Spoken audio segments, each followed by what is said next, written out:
ليس البر أن تولوا وجوهكم قبل المشرق والمغرب ولكن البر من آمن بالله واليوم الآخر والملائكة والكتاب والنبيين وآتى المال على حبه ذوي القربى واليتامى والمساكين وابن السبيل والسائلين وفي الرقاب وأقام الصلاة وآتى الزكاة والموفون بعهدهم إذا عاهدوا والصابرين في البأساء والضراء وحين البأس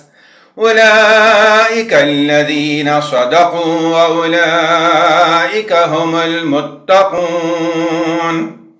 يا أيها الذين آمنوا كتب عليكم القصاص في القتلى الحر بالحر والعبد بالعبد والأنثى بالأنثى فمن عفي له من أخيه شيء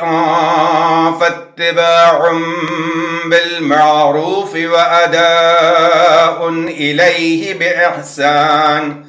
ذلك تخفيف من ربكم ورحمة فمن اعتدى بعد ذلك فله عذاب أليم ولكم في القصاص حياة يا أولي الألباب لعلكم تتقون.